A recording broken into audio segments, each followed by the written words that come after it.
Żądamy przerwy, wyjaśnienia sobie miliony, a Polakom 폴란드 방위안보국장의 충격적인 발언. 전 세계가 비상체제로 바뀌는데 과연 어떤 발언을 했길래 전 세계가 비상일까요? 제 이름은 엘리즈 카민스카입니다. 폴란드 방위안보청에서 25년간 일해온 전략국장이죠. 56세가 되도록 제 인생은 철저히 계산되고 논리적으로 살아왔어요. 2025년 1월 아버지가 돌아가신 지 6개월 만에 유품을 정리하게 됐습니다. 서재에는 아버지의 군 생활 30년이 고스란히 남아 있었어요. 아버지의 성함은 스타니스와프 카민스키입니다.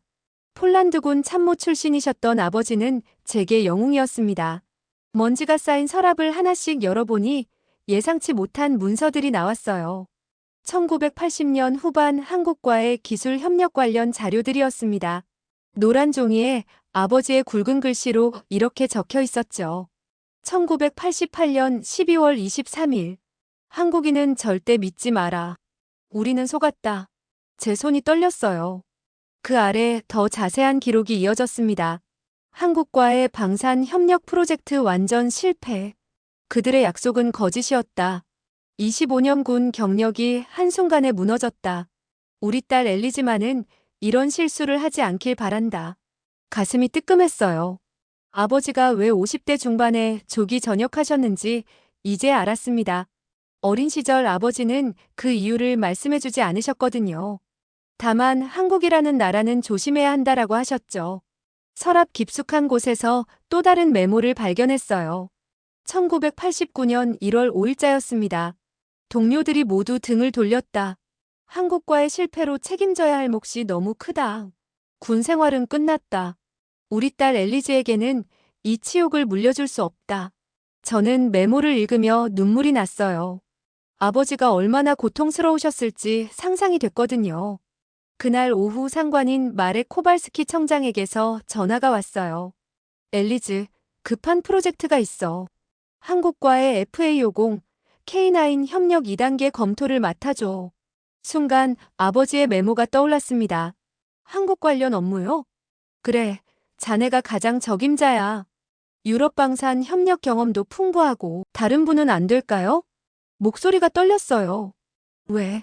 무슨 문제라도 있나? 저는 망설였어요. 개인적인 편견 때문에 업무를 거부할 수는 없었습니다. 아니요, 맡겠습니다. 전화를 끊고 나서 저는 다시 아버지의 메모를 읽었어요. 마지막 줄에는 이렇게 적혀 있었습니다. 엘리즈야, 너는 아버지의 실수를 반복하지 마라. 한국인들의 달콤한 말에 속지 말아라. 그들은 약속을 지키지 않는다. 25년 동안 방산 전문가로 살아오면서 저는 늘 객관적이고 냉정한 판단을 해왔다고 자부했어요. 하지만 한국이라는 이름 앞에서는 달랐습니다. 아버지의 몰락을 지켜본 딸로서 말이에요. 서재 벽에 걸린 아버지의 제복 사진을 바라봤어요. 젊은 시절 늠름했던 모습이었습니다. 하지만 그 뒤로 아버지는 완전히 다른 사람이 되셨죠. 우울하고 말수가 적어지셨어요. 아버지, 왜 그 프로젝트를 시작하신 거예요? 혼자 중얼거렸어요. 답은 없었지만 아버지의 고통은 너무나 선명했습니다. 그날 밤 저는 한국 관련 자료들을 검토했습니다. FA50 전투기, K9 자주포, K2 전차. 겉보기에는 인상적인 무기들이었어요. 인터넷 검색 결과 폴란드가 이미 상당량을 도입했다는 기사들도 보였습니다. 기술은 좋을지 몰라도 과연 믿을 수 있을까? 아버지가 1988년에도 똑같은 생각을 하셨을 거라는 생각이 들었어요. 메모를 다시 자세히 들여다보니 이상한 점을 발견했어요. 중간중간에 지워진 부분들이 있었습니다. 마치 뭔가 중요한 내용을 의도적으로 숨긴 것 같았어요. 지워진 부분 중 하나를 유심히 보니 우리가 먼저라는 글자가 희미하게 보였습니다. 하지만 그 뒤는 완전히 지워져서 읽을 수가 없었어요. 왜 지우셨을까? 의문이 들었지만 깊이 생각하지 않았습니다. 아버지가 한국과의 실패를 숨기고 싶어 하셨을 거라고만 생각했거든요. 아버지의 일기장도 발견했어요. 1988년 11월부터 1989년 2월까지의 기록이 있었습니다. 11월 15일 한국기술진과 첫 만남. 예상보다 기술진들이 너무 젊다. 과연 신뢰할 수 있을까? 11월 30일 한국 측 제안서 검토 완료. 기술적으로는 문제 없어 보임. 하지만 뭔가 석연치 않은 부분들이 있다. 12월 10일 계약 조건 변경 요청. 독일과의 협력도 고려해야 한다는 상부 지시. 독일이라는 단어가 눈에 들어왔어요. 30년 전에도 독일과 관련된 문제가 있었나 보다 생각했습니다. 다음 주부터 본격적인 업무가 시작될 예정이었어요. 한국 측과의 첫 회의까지 일주일. 저는 그 시간 동안 가능한 모든 자료를 수집했습니다. 그리고 마음속으로는 이미 결론을 내린 상태였어요. 절대 당하지 않겠어. 아버지의 사진 앞에서 다짐했습니다. 아버지, 이번에는 제가 제대로 하겠어요. 하지만 그때까지만 해도 저는 몰랐습니다. 아버지의 유언에 숨겨진 진짜 의미를, 그리고 제가 곧 겪게 될 놀라운 진실을 말이에요. 마지막으로 아버지가 남긴 편지 봉투를 발견했어요. 겉봉에는 사랑하는 우리 딸 엘리즈라고 적혀 있었습니다. 하지만 왜인지 뜯어보기가 무서웠어요. 분명 한국과 관련된 내용일 텐데 더 큰 상처를 받을까봐 걱정됐거든요. 결국 그 편지는 서랍에 다시 넣어뒀어요. 나중에 이 프로젝트가 끝나고 나서 읽어보기로 했습니다. 그렇게 저는 아버지의 복수를 다짐하며 이 프로젝트에 뛰어들었습니다. 하지만 운명은 제 예상과는 전혀 다른 방향으로 흘러갈 예정이었어요. 일주일 후, 저는 한국행 비행기를 탔습니다. 인천공항에서 김포공항으로, 그리고 서울 강남의 한 호텔까지. 모든 게 깔끔하고 체계적이었어요. 하지만 저는 여전히 경계심을 늦추지 않았습니다. 공항에서부터 느낌이 달랐어요. 안내 표지판이 여러 언어로 되어 있었고 직원들의 서비스도 정중했습니다. 하지만 저는 이런 겉모습에 속지 않으려고 했어요. 겉으로만 친절한 거겠지. 택시에서 바라본 서울의 모습은 상상보다 현대적이었어요. 고층 빌딩들이 즐비하고 도로도 잘 정비되어 있었습니다. 하지만 저에게는 아버지의 실패가 일어난 도시로만 보였어요. 그날 밤 호텔방에서 아버지의 메모를 다시 읽었어요. 한국인들은 처음에는 친절하지만 결국 배신한다. 절대 믿어서는 안 된다. 다음 날 아침 성남으로 향하는 길에서 저는 긴장하기 시작했어요. 30년 전 아버지가 걸었던 길과 비슷할 거라는 생각이 들었거든요. 첫 방문지는 한국항공우주산업이었어요. FA50 전투기를 생산하는 곳이죠. 공장 입구에서 저를 맞이한 건 박성준이라는 이름의 기술이사였습니다. 카민스카 국장님, 멀리서 오시느라 고생 많으셨습니다.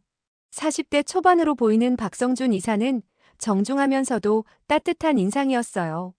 유창한 영어로 대화를 이어갔습니다. 시간이 많지 않으니 바로 시작하시죠. 물론입니다. 먼저 조립 라인부터 보여드리겠습니다.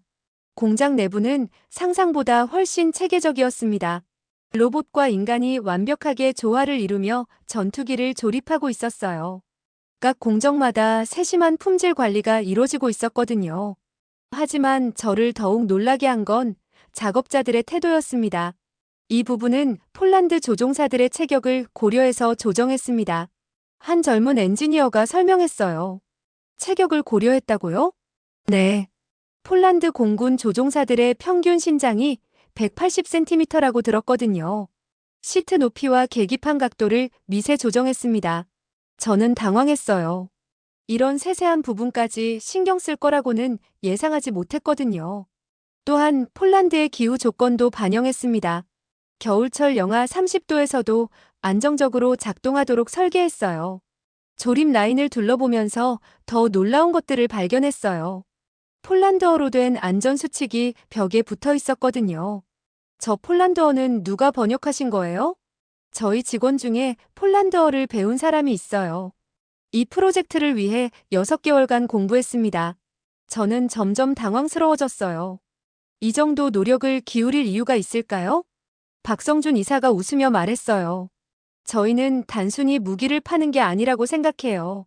그럼 뭘 파신다는 거죠? 상호 운용성과 공동 대응 능력입니다. 그리고 무엇보다 신뢰죠. 신뢰라는 단어에 저는 미간을 찌푸렸어요. 아버지의 메모가 떠올랐습니다. 신뢰? 좀 추상적이지 않나요? 전혀요.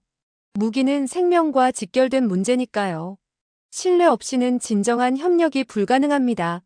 이것도 아버지가 경고하신 달콤한 말인가? 속으로 그렇게 생각했죠. 점심시간에 박성준 이사와 단둘이 대화를 나눴습니다. 1980년대 말에도 폴란드와 한국 사이에 협력 프로젝트가 있었다고 들었는데요.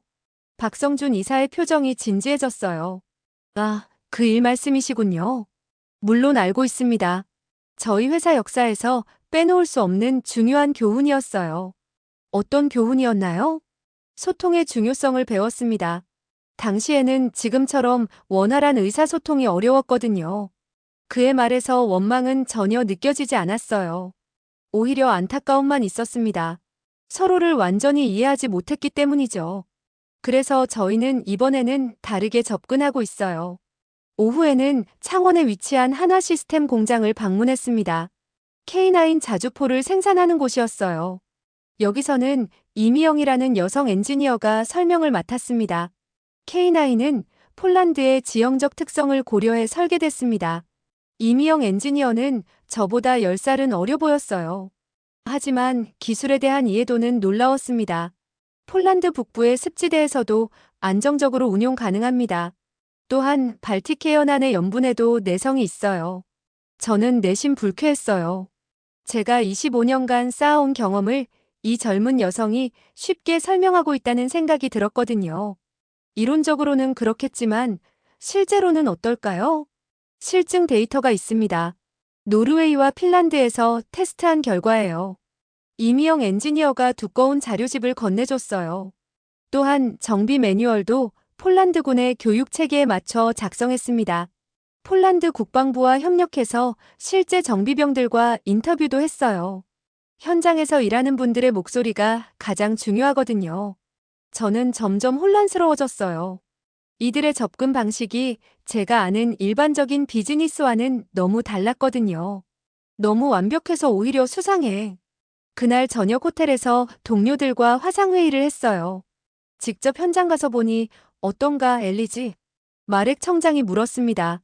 기술적으로는 문제 없어 보입니다. 그럼 좋은 거 아닌가? 하지만 너무 감정적이에요. 뭔가 과잉 친절하달까요? 그거야 좋은 거지. 우리한테 유리하잖아. 동료들은 웃었어요. 하지만 저는 웃을 수가 없었습니다. 엘리즈, 혹시 아버지 일 때문에 너무 경계하는 건 아닌가? 저는 할 말이 없었어요. 정말 그런 걸까요?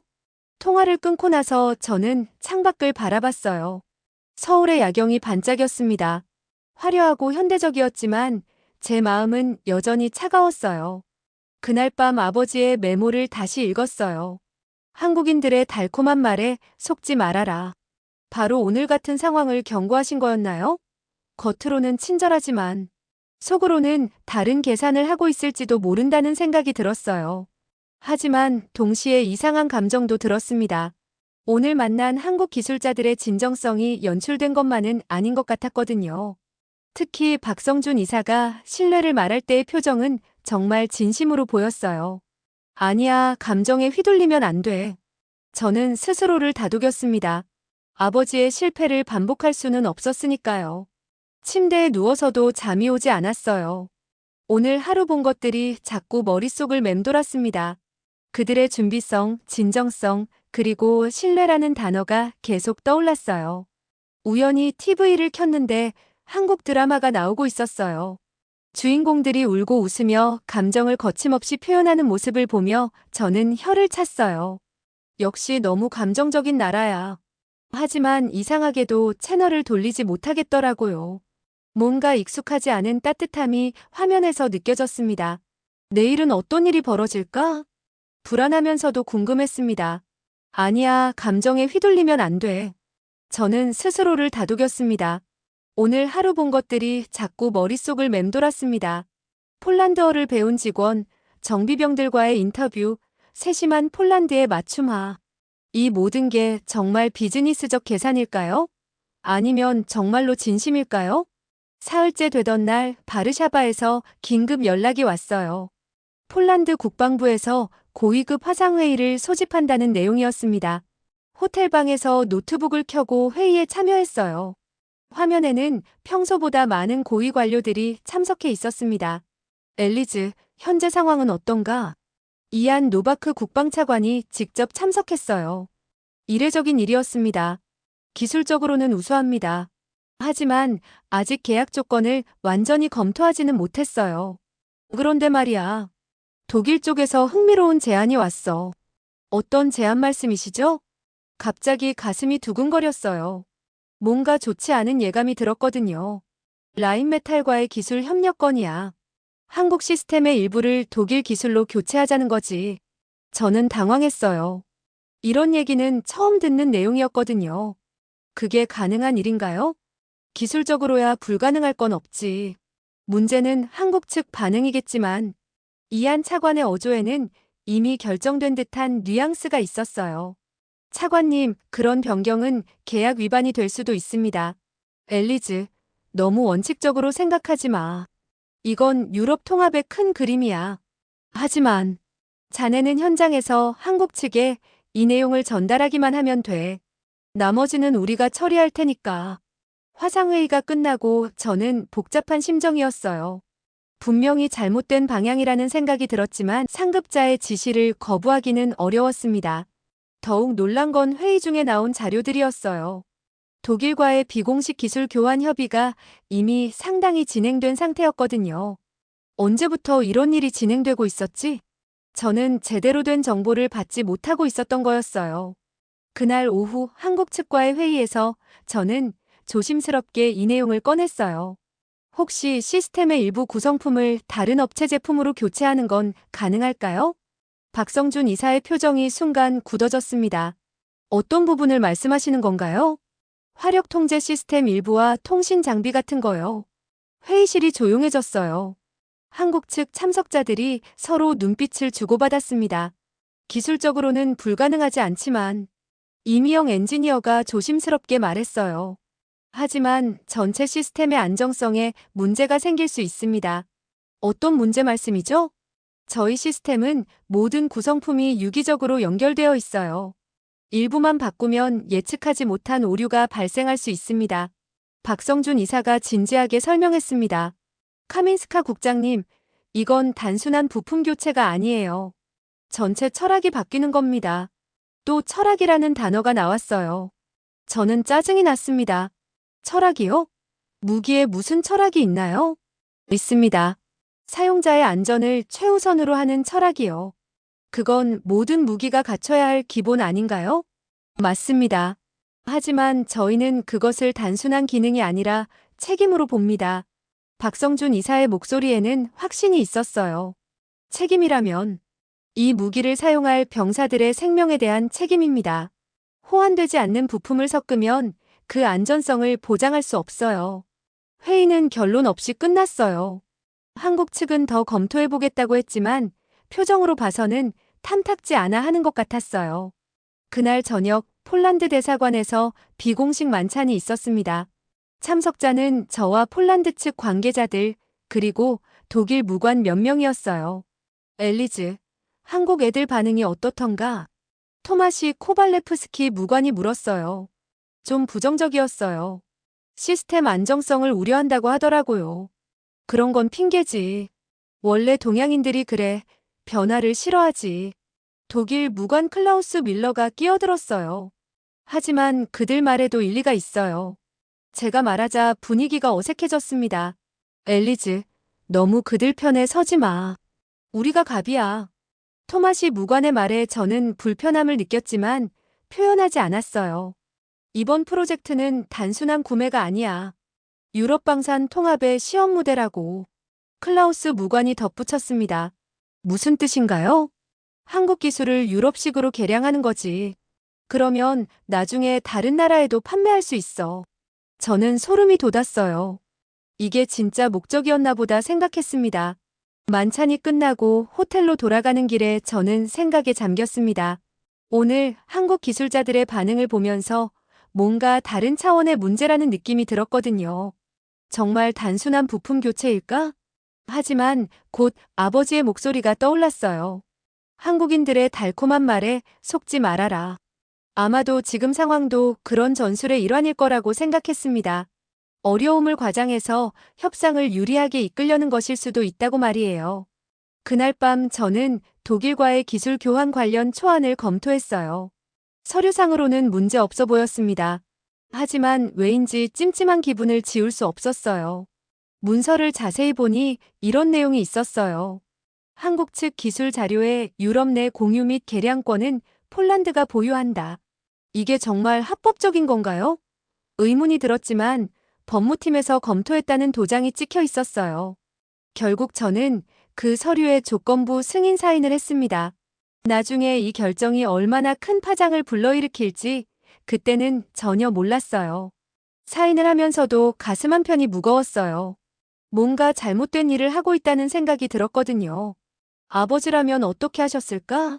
문득 그런 생각이 들었어요. 하지만 아버지는 이미 한국에게 당하셨잖아요. 이번에는 제가 더 똑똑하게 처리해야 했습니다. 다음 날 아침 경남 창원의 K2 전차 생산 라인을 방문했습니다. 현대로템에서 제작하는 흑표라는 별명의 주력 전차였어요. KTX를 타고 창원에 도착하니 공장 규모가 상상보다 훨씬 컸어요. 거대한 크레인들이 움직이고 있었고 곳곳에서 용접 불꽃이 튀고 있었습니다. 생산 라인에 들어서자마자 저는 압도됐습니다. 거대한 강철 덩어리들이 정교하게 조립되고 있었거든요.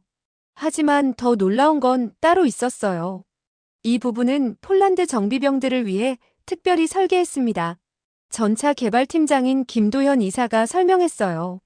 정비병들을 위해서요? 네. 폴란드군의 정비 매뉴얼과 교육 시스템을 분석해서 반영했어요. 김도현 이사가 전차 내부를 보여줬습니다. 복잡한 기계 장치들에 폴란드어로 된 라벨들이 붙어 있었어요. 저 라벨들은 현지 정비병들이 쉽게 이해할 수 있도록 했습니다. 또한 정비 순서도 폴란드군의 절차에 맞춰 조정했어요. 저는 할 말을 잃었어요. 이 정도까지 신경 쓸 거라고는 상상도 못했거든요. 심지어 볼트나 너트까지도 폴란드군이 보유한 공구로 조립할 수 있게 했습니다. 다른 엔지니어가 덧붙였어요. 왜 이렇게까지? 비즈니스적 정성이라고 생각해주세요. 김도연 이사가 웃으며 답했어요. 우리는 단순히 전차를 파는 게 아니라 파트너십을 만드는 거니까요. 또 그 말이었어요. 파트너십, 신뢰, 철학. 자꾸 반복되는 단어들이 저를 당황스럽게 했습니다. 엔진룸을 둘러보는데 한 젊은 기술자가 유창한 폴란드어로 설명을 시작했어요. 이 엔진은 폴란드의 혹독한 겨울에도 문제없이 시동됩니다. 완벽한 발음이었어요. 심지어 군사 전문 용어까지 정확하게 구사하고 있었습니다. 언제 폴란드어를 배우셨어요? 제가 놀라며 물었어요. 이 프로젝트를 위해 1년간 공부했습니다. 1년간요? 왜 그렇게까지? 언어를 알아야 진정한 소통이 가능하다고 생각해서요. 기술도 중요하지만 마음을 전하는 게 더 중요하거든요. 저는 혼란스러웠어요. 이게 정말 비즈니스적 정성일까요? 아니면 다른 의도가 있는 걸까요? 점심시간에 놀라운 광경을 목격했어요. 식당에서 한국 엔지니어들이 폴란드 전통 음식에 대해 이야기하고 있었거든요. 피에로기는 어떻게 만드는지 알아요? 한 엔지니어가 제게 물었어요. 피에로기를 알아요? 네. 폴란드 문화를 이해하려고 공부했거든요. 무기는 기술만 전달하는 게 아니라고 생각해요. 그럼 뭘 전달한다는 거죠? 서로에 대한 이해와 존중이죠. 계속해서 전혀 이해되지 않은 말 때문에 점점 아버지의 말씀이 혼란해지기 시작했습니다. 다음 날 아침 예상치 못한 메일이 도착했어요. 한국항공우주산업에서 온 공식 통보였습니다. 계약 조건 위반 및 무단 기술 협의 확인. 정비 및 원격 지원을 중단합니다. 저는 깜짝 놀랐어요. 어떻게 독일과의 협의 내용을 알았을까요? 급히 박성준 이사에게 전화를 걸었어요. 이게 무슨 뜻인가요? 갑자기 지원을 중단한다니? 죄송합니다, 카민스카 국장님. 저희로서는 더 이상 진행하기 어렵겠습니다. 왜요? 무슨 문제가 있나요? 계약서에 명시된 조건들이 지켜지지 않고 있어요. 박성준 이사의 목소리는 차가웠어요. 지금까지 들어본 것 중 가장 냉정한 어조였습니다. 어떤 조건 말씀이신가요? 독점 기술 이전 조항입니다. 제3국과의 무단 기술 공유는 계약 위반이에요. 저는 당황했어요. 그런 조항이 있었나요? 잠깐만요. 다시 한번 설명해 주시겠어요? 어제 승인하신 독일과의 기술 교환 문서 말입니다. 저희는 그런 계획이 있다는 걸 사전에 통보받지 못했어요. 제 머릿속이 하얘졌어요. 어떻게 그들이 그 문서를 알고 있는 걸까요? 국장님, 저희는 신뢰를 바탕으로 이 프로젝트를 진행해 왔어요. 하지만 지금 상황은 그 신뢰를 배신하는 거예요. 전화가 끊어졌어요. 저는 멍하니 앉아 있었습니다. 30분 후 한화 시스템에서도 같은 내용의 메일이 왔어요. 현대로템에서도 마찬가지였습니다. 한국 측이 일제히 기술 지원을 중단한다는 통보였어요. 바르샤바에 긴급 보고를 했어요. 무슨 일이야? 갑자기 왜 이런 일이? 마렉 청장이 당황한 목소리로 물었어요. 독일과의 협의 내용이 누설된 것 같습니다. 어떻게 그들이 그걸 알아? 저도 모르겠어요. 하지만 계약 위반이라며 모든 지원을 중단했어요. 이런 일이 복잡해지는군. 그날 오후 더 심각한 문제가 터졌어요. 폴란드에서 시범 운용 중이던 FA50 전투기에서 오류가 발생했다는 연락이 온 거였어요. 어떤 오류인가요? 비행 중 항법 시스템이 갑자기 멈췄어요. 다행히 조종사가 수동으로 착륙했습니다. 기술 담당자의 설명을 듣는데 저는 식은땀이 났어요. 원인이 뭔가요? 아직 정확히 모르겠어요. 한국 측 원격 지원이 중단돼서 해결하기 어려운 상황입니다. 독일 기술자들은 뭐라고 하던가요? 직접 와서 봤는데 한국 시스템을 완전히 이해하지 못하겠다고 하더라고요. 제 가슴이 철렁했어요. 상황이 예상보다 훨씬 심각했습니다. 저녁에 폴란드 대사관에서 긴급 회의가 소집됐어요. 엘리즈, 이게 도대체 무슨 상황이야?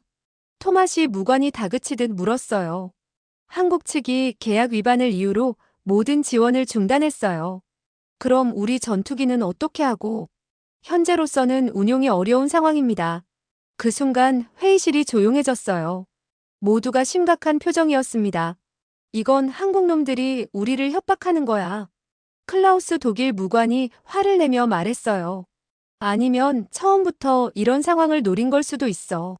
하지만 저는 뭔가 다르다는 생각이 들었어요. 지난 며칠간 본 한국 기술자들의 모습이 떠올랐거든요. 그들이 정말 이런 식으로 협박을 할 사람들일까요? 회의가 끝나고 호텔로 돌아가는 길에 저는 생각에 잠겼습니다. 한국 측의 반응이 너무 빨랐어요. 마치 미리 준비된 것처럼 말이에요. 아니면 정말로 우리가 잘못한 건가? 그날 밤 저는 계약서를 다시 꼼꼼히 읽어봤어요. 그리고 충격적인 사실을 발견했습니다. 정말로 독점 기술 이전 조항이 있었어요. 제3국과의 무단 기술 공유를 금지하는 내용이었습니다. 저는 그 조항을 놓쳤던 거였어요. 아니, 정확히는 무시했던 거였습니다. 더 자세히 읽어보니 또 다른 조항이 있었어요. 기술 협력은 상호 신뢰를 바탕으로 하며 일방적인 계약 변경 시 즉시 중단될 수 있다. 저는 손으로 머리를 꽉 감싸 안았습니다. 우리가 완전히 계약을 위반한 거였습니다. 그때 문득 30년 전 아버지의 상황이 떠올랐어요. 혹시 그때도 이런 시기였나 싶어서 아버지의 메모를 다시 꺼냈습니다. 1988년 12월 15일자 기록을 찾았어요. 한국 측에서 계약 변경에 대해 강력히 반대했다. 하지만 상부 지시로 강행하기로 했다. 그 아래 더 자세한 기록이 있었어요. 한국 기술자 김영수가 마지막으로 경고했다. 신뢰가 깨지면 모든 게 끝납니다라고. 김영수. 혹시 박성준 이사가 언급했던 그분일까요? 계속 읽어내려갔습니다. 12월 20일. 한국 측 기술 지원 완전 중단. 우리 기술자들로는 시스템을 이해할 수 없다. 모든 게 멈춰섰다. 제 손이 떨렸어요. 30년 전과 똑같은 상황이 반복되고 있었습니다. 마지막 기록이 가장 충격적이었어요. 모든 게 우리 잘못이었다. 한국인들은 처음부터 경고했었다. 우리가 무시했다. 아버지의 실패가 한국의 배신 때문이 아니라 우리 쪽의 일방적 행동 때문이었다는 뜻이었나요? 저는 노트를 덮고 창밖을 바라봤어요. 서울의 불빛들이 흐려져 보였습니다. 아버지, 정말 우리가 잘못한 건가요? 처음으로 아버지의 유언에 의문이 들었어요. 그날 밤 잠이 오지 않아 아버지의 유품들을 다시 뒤졌어요. 뭔가 놓친 게 있을 것 같았거든요. 서랍 맨 아래에서 봉투 하나를 발견했습니다. 엘리제에게라고 적힌 그 편지였어요. 며칠 전에 봤지만 뜯어보지 못했던 바로 그것이었습니다. 떨리는 손으로 봉투를 열었어요. 아버지의 마지막 편지였습니다. 엘리지야, 아버지가 너에게 거짓말을 했다. 용서해다오. 첫 줄부터 충격이었어요.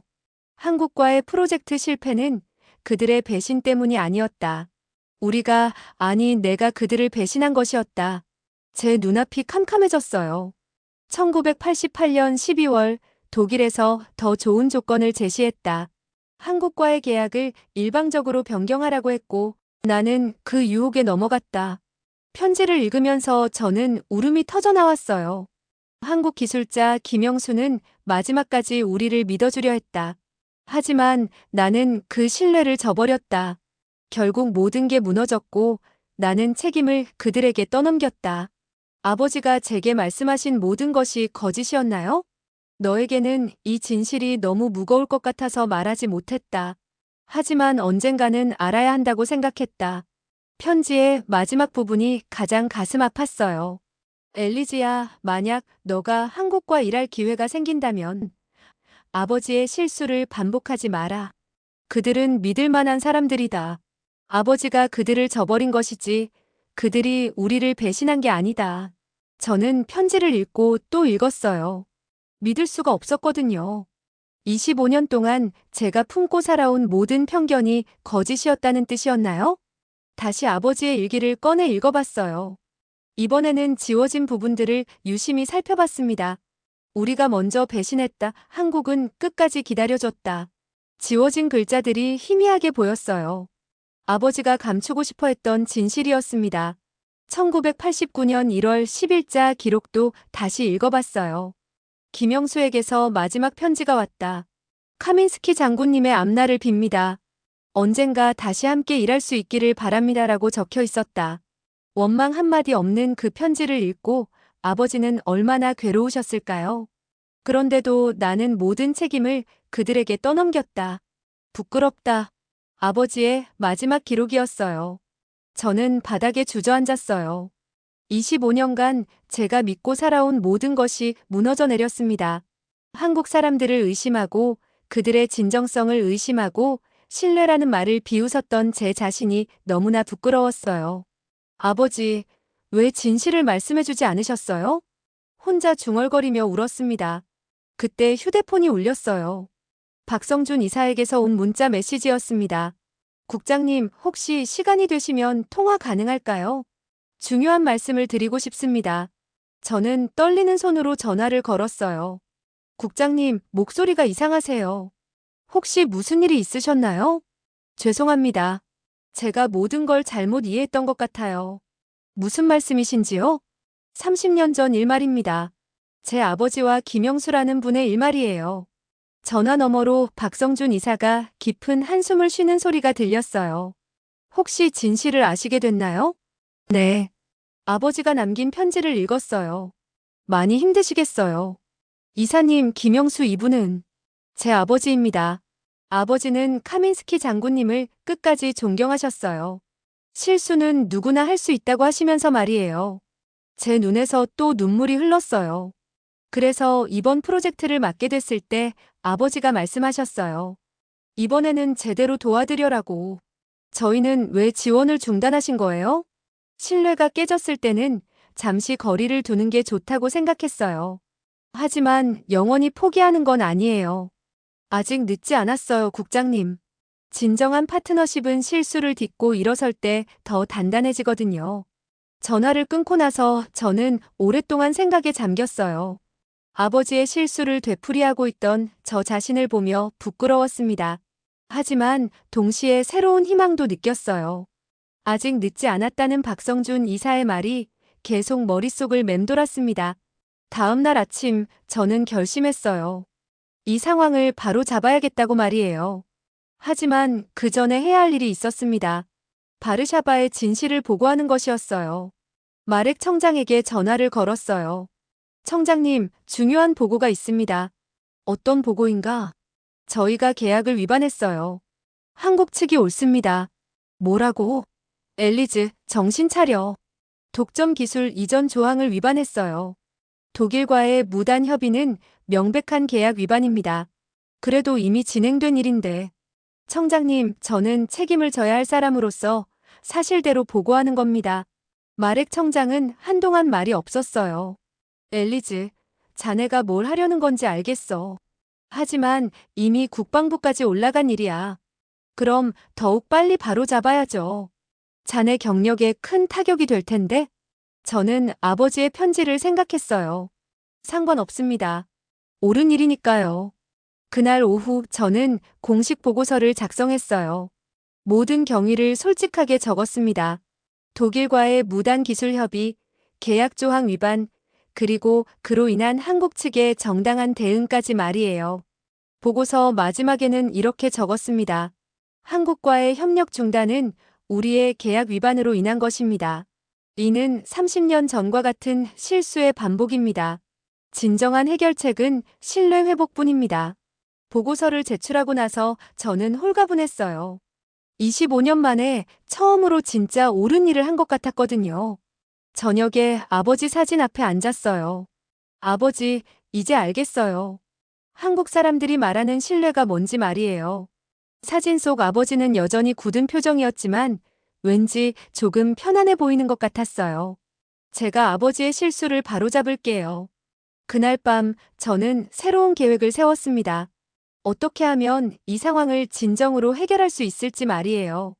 다음 날 아침 바르샤바에서 폭풍이 몰아쳤어요. 제 보고서가 국방부에 전달되면서 큰 파문이 일었거든요.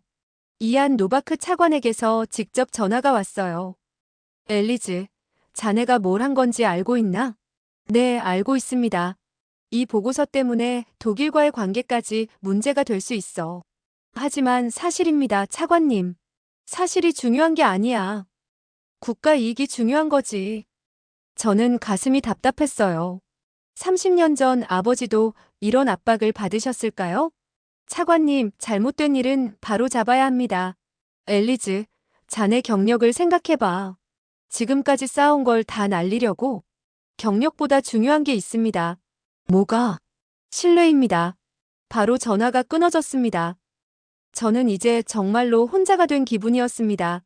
오후에 더 충격적인 소식을 들었어요. 독일과의 기술 공유가 이미 NATO 차원의 프로젝트로 승격됐다는 거였어요. 토마시 무관에게서 온 이메일이었습니다. 엘리즈, 이제 개인적인 양심의 문제가 아니야. 나토 전체의 방산 통합 정책이 걸린 일이라고. 저는 소름이 돋았어요. 한국의 기술을 나토 전체가 공유한다는 뜻이었나요? 급히 관련 문서들을 찾아봤어요. 그리고 충격적인 내용을 발견했습니다. 한국 방산 기술의 유럽 내 자유로운 활용 및 개량권 확보. 이건 단순한 계약 위반이 아니라 기술 탈취였어요.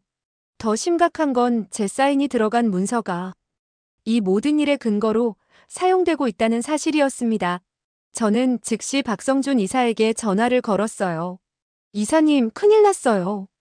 무슨 일인가요? 독일과의 협의가 나토 전체 프로젝트로 확대됐어요. 전화 너머로 깊은 한숨이 들렸어요. 예상했던 일이에요.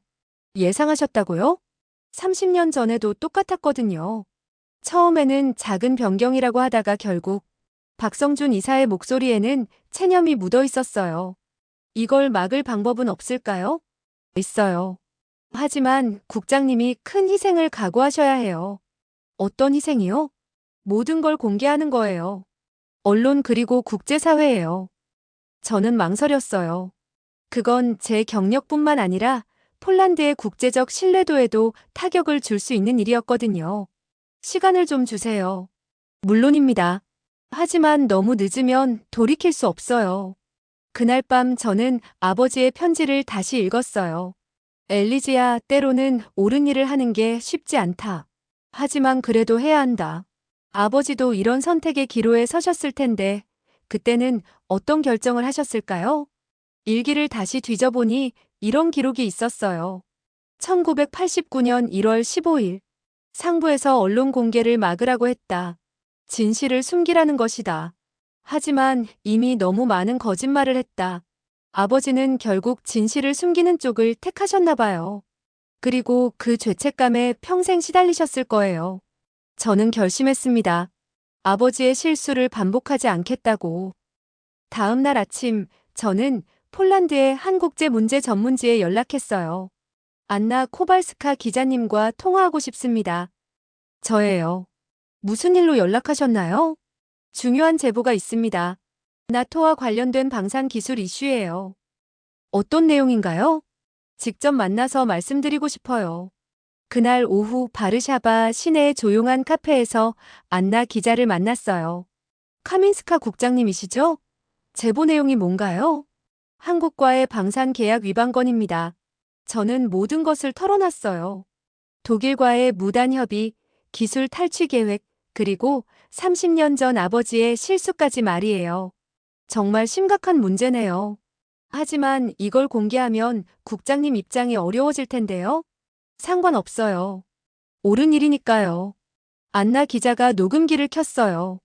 그럼 정식 인터뷰를 시작하겠습니다. 인터뷰는 2시간 넘게 계속됐어요. 저는 숨길 것 없이 모든 걸 말했습니다. 마지막 질문이에요. 왜 이런 결정을 하셨나요? 아버지의 실수를 되풀이하고 싶지 않아서요. 그리고 신뢰라는 게 얼마나 소중한지 깨달았거든요. 인터뷰가 끝나고 집으로 돌아가는 길에 휴대폰이 울렸어요. 박성준 이사에게서 온 문자였습니다. 국장님의 용기에 감사드립니다. 아버지도 하늘에서 자랑스러워 하실 거예요. 그 문자를 읽고 저는 처음으로 마음이 편해졌어요. 그날 밤 아버지 사진 앞에서 속삭였어요. 아버지, 이번에는 제대로 했어요. 사진 속 아버지가 미소 짓는 것 같았어요. 하지만 진짜 시련은 이제 시작이었습니다. 기사가 나가면 어떤 일이 벌어질지 상상도 할 수 없었거든요. 사흘 후 안나 기자의 기사가 나갔어요. 폴란드 방산 당국, 한국과의 계약 위반 실토라는 제목이었습니다. 파장은 상상 이상이었어요. 폴란드뿐만 아니라 유럽 전체가 들썩였습니다. 이안 차관에게서 즉시 소환 명령이 떨어졌어요. 엘리즈, 자네가 뭘 한 건지 알고 있나? 네, 알고 있습니다. 국가 기밀을 누설한 거야. 이건 반역죄에 해당할 수도 있어. 하지만 진실입니다. 진실이 중요한 게 아니라고 했잖아. 이안 차관이 소리를 질렀어요. 차관님, 30년 전에도 똑같은 일이 있었어요. 그때도 진실을 숨겼죠. 그 결과가 뭐였나요? 저는 더 이상 거짓말을 할 수 없습니다. 결국 저는 사직서를 제출했어요. 25년간의 경력을 스스로 포기한 거였습니다. 동료들은 이해할 수 없다는 표정이었어요. 엘리즈, 정말 이래도 되는 거야? 후회하지 않을 자신 있어? 하지만 저는 확신했어요. 이번에는 정말 옳은 일을 한 거라고. 사직 후 한 주는 혼란스러웠어요. 언론에 관심이 쏟아졌고 정부에서는 저를 배신자 취급했습니다. 하지만 예상치 못한 일도 일어났어요.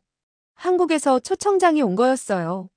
카민스카 전 국장님께 한국을 방문해 주시면 감사하겠습니다. 저는 망설이지 않고 한국행 비행기표를 끊었어요. 인천공항에 도착하니 박성준 이사가 직접 마중 나와 있었어요. 국장님, 아니 카민스카 씨 오시느라 고생하셨어요. 먼저 한 곳에 모시고 가고 싶은 데가 있어요. 대전에 위치한 작은 묘지였어요. 박성준 이사의 아버지 김영수님의 묘소였습니다. 아버지, 카민스키 장군님의 따님이 오셨어요. 박성준 이사가 묘비 앞에서 말했어요. 저는 묘비 앞에 무릎을 꿇고 앉았어요. 죄송합니다. 저희 아버지 대신 사과드려요. 일어나세요. 아버지는 카민스키 장군님을 원망하지 않으셨어요. 어떻게 그럴 수 있었을까요? 사람은 실수할 수 있다고 하셨거든요. 중요한 건 그 실수에서 배우는 거라고. 우리는 한동안 조용히 서 있었어요. 그 다음에 간 곳은 대전의 방산 연구소였어요. 거기서 뜻밖의 사람을 만났습니다. 안녕하세요, 카민스카 씨. 젊은 여성 엔지니어였어요. 창원에서 만났던 이미영 씨였습니다. 이미영 씨, 여기서 뵙게 되다니. 사실 제가 부탁드리고 싶은 일이 있어요. 무엇인가요? 저희와 함께 일하지 않으실래요? 저와요? 네. 신뢰 기반 국제 협력 모델을 개발하고 있거든요. 카민스카 씨의 경험이 꼭 필요해요. 저는 놀랐어요. 제가 모든 걸 망쳤다고 생각했는데 오히려 새로운 기회를 주는 거였나요? 하지만 저는 폴란드 정부를 배신한 사람이에요. 아니에요. 진실을 선택한 사람이에요. 이미영 씨가 웃으며 말했어요. 그런 사람이야말로 진정한 신뢰를 만들 수 있거든요. 그날 저녁 박성준 이사와 함께 한강을 걸었어요. 이사님, 궁금한 게 있어요. 뭐든 물어보세요. 당신들은 왜 저희를 용서할 수 있었을까요? 30년 전에도 이번에도. 박성준 이사가 잠시 생각하더니 말했어요. 용서가 아니에요. 믿음이죠. 믿음이요? 언젠가는 이해해 주실 거라고 믿었어요. 아버지 세대가 못했던 진정한 협력을 우리 세대는 할 수 있을 거라고. 저희는 2번이나 배신했는데 배신한 게 아니라 실수한 거예요. 중요한 건 그 실수를 인정하고 바로잡으려 한다는 점이죠. 그 말을 듣고 저는 눈물이 났어요. 당신들이 말하는 신뢰가 뭔지 이제 알 것 같아요. 어떤 건가요? 서로의 실수를 용납하고 함께 성장해 나가는 것. 맞아요. 그게 저희가 생각하는 진정한 파트너십이에요. 한 달 후, 저는 정말로 한국의 연구소에서 일하게 됐어요. 나토에 제출할 신뢰 기반 국제 협력 프레임워크 개발 프로젝트의 책임자로 말이에요. 첫 보고서 제목은 이랬어요. 신뢰는 기술보다 먼저 있어야 한다. 한국과 폴란드 협력 사례를 중심으로. 보고서 마지막 문장은 이렇게 적었어요. 한국은 기술을 판 게 아닙니다. 세상에서 가장 강력한 믿음이라는 무기를 전한 나라였습니다. 그날 밤 아버지의 메모 맨 마지막 페이지에 제가 한 줄 적었어요. 한국인은 절대 믿지 마라 아래의 말이에요. 그건 우리가 한국을 믿지 않았기 때문이었다. 엘리즈. 아버지, 이제 제대로 된 신뢰를 배웠어요. 늦었지만 말이에요. 그리고 한국에서 보낸 첫 번째 크리스마스에 박성준 이사와 이미영 씨가 폴란드 전통 음식 피에로기를 직접 만들어줬어요. 맛이 어떠세요? 집에서 먹던 것보다 더 맛있어요. 왜 그럴까요? 정성이 들어가서 그런가 봐요. 그때 이미영 씨가 말했어요. 신뢰도 마찬가지인 것 같아요. 정성을 들여야 진짜가 되는 거죠. 저는 고개를 끄덕였어요. 정말 그런 것 같았거든요. 25년 늦게 배운 진짜 신뢰의 의미. 하지만 늦은 만큼 더 소중했습니다. 그리고 이제 저는 알아요. 아버지가 정말로 전하고 싶었던 메시지가 무엇이었는지를.